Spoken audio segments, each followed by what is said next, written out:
Chapter हमारे दोस्त carboxylic acid है। कार्बोक्सिलिक एसिड का आज हम लोग फिजिकल प्रॉपर्टीज पढ़ेंगे।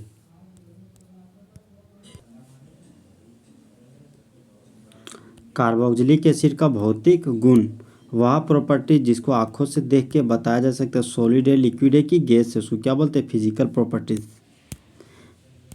तो फिजिकल प्रॉपर्टी सबसे फर्स्ट आता हमारा भौतिक अवस्था। ओपन चेन वाला कार्बोक्सिलिक एसिड के पास अगर 9 कार्बन से ज़्यादा हो तब वह रंगहीन लिक्विड में पाया जाता है रूम टेम्परेचर पर, और साथ ही साथ वह गंध देता है। जैसे एग्जाम्पल के रूप में हो गया malonic acid, succinic acid, glutaric acid और एडिपिक एसिड, जो क्या देते हैं? दुर्गंध वाला गंध। ज़्यादा मेंबर वाला कार्बोक्सिलिक एसिड मोम जैसा सॉलिड के रूप में पाए जाते हैं।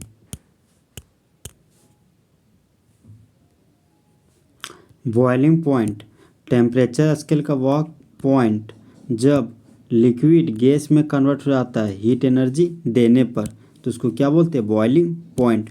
तो कार्बोक्सिलिक एसिड ज़्यादा कार्बन रखने वाले कार्बोक्सिलिक एसिड का बॉइलिंग पॉइंट ज़्यादा होता है अल्कोहल, एल्डिहाइड, कीटोन की तुलना में। तो वजह क्या है? मॉलिक्यूलर मास ज़्यादा होने की वजह से कार्बोक्सिलिक एसिड का बॉइलिंग पॉइंट ज़्यादा होता है। इंटरमोलिकुलर हाइड्रोजन बॉन्डिंग दो अलग अलग मॉलिक्यूल के बीच अपोजिट चार्ज के अट्रैक्शन की वजह से बनने वाले बॉन्ड को क्या बोलते हैं? Intermolecular hydrogen bonding. तो इंटरमोलिकुलर हाइड्रोजन बॉन्डिंग के द्वारा कार्बोक्सिलिक एसिड के मॉलिक्यूल आपस में जुड़ने का प्रवृत्ति ज़्यादा होता है।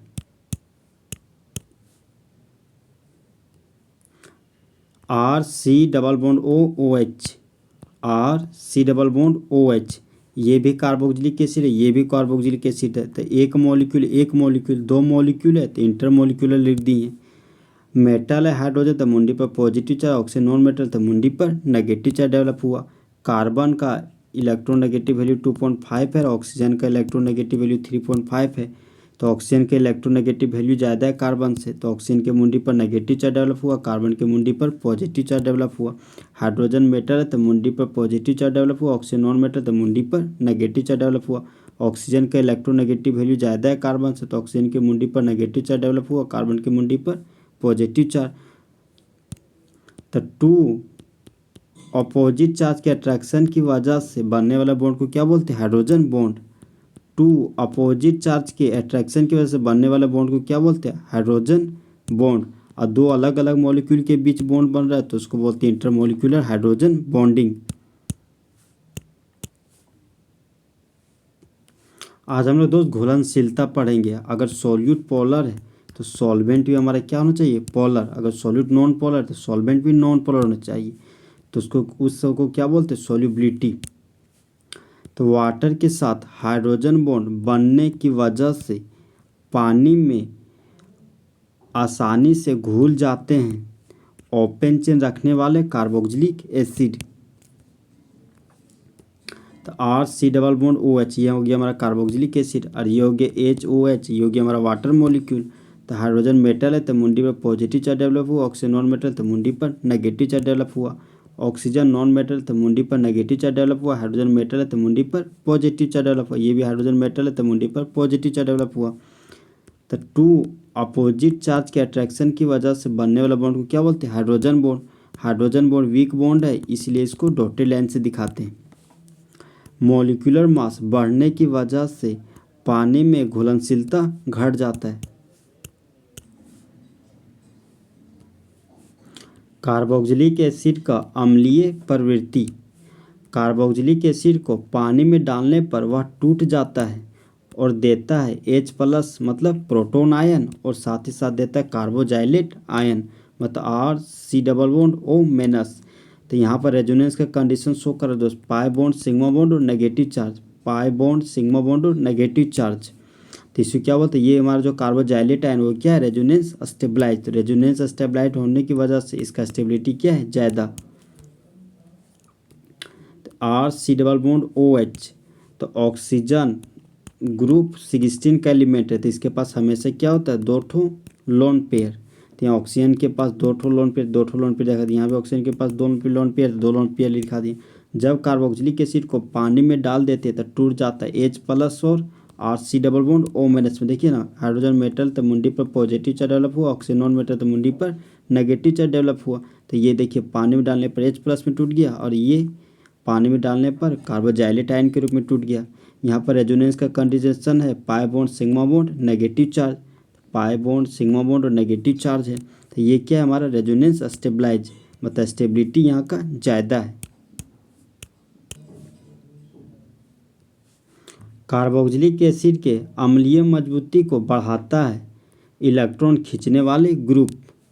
कार्बोक्सिलिक एसिड के अम्लीय मजबूती को घटाता है इलेक्ट्रॉन देने वाले ग्रुप। तो इलेक्ट्रॉन देने वाले ग्रुप को क्या बोलते हैं? EDG। और इलेक्ट्रॉन खींचने वाले ग्रुप को बोलते हैं EWG। मानते हैं ये RC डबल बॉन्ड O है और ये हमारे क्या है OH, और ये हमारे इलेक्ट्रॉन विथड्रॉइंग ग्रुप है। तो इलेक्ट्रॉन को यहाँ पे खींच रहा है, तो यहाँ से H+ के भागने का टेंडेंसी क्या होता है? बढ़ जाता है।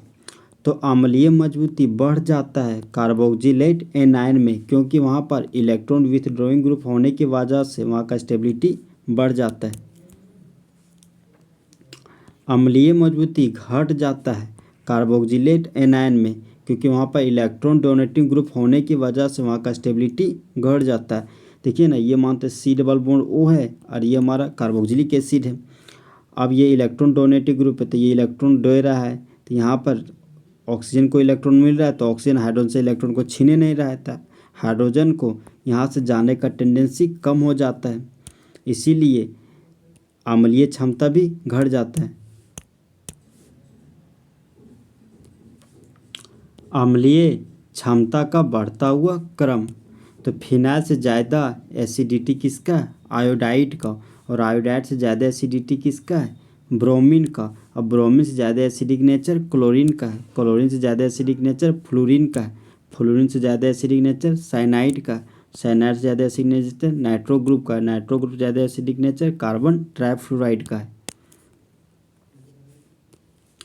अम्लीय क्षमता का घटता हुआ क्रम को निम्नलिखित में सजाइए।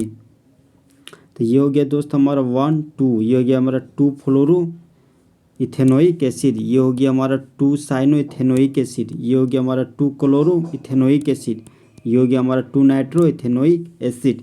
तो फ्लोरीन ग्रुप हमारा क्या शो करता है? मेनस आई इफेक्ट, इसका काम है इलेक्ट्रॉन को खींचना। तो फ्लोरीन जो है हमारे दोस्त वो इलेक्ट्रॉन को खींच रहा है, कहाँ से? इथेनोइक एसिड से।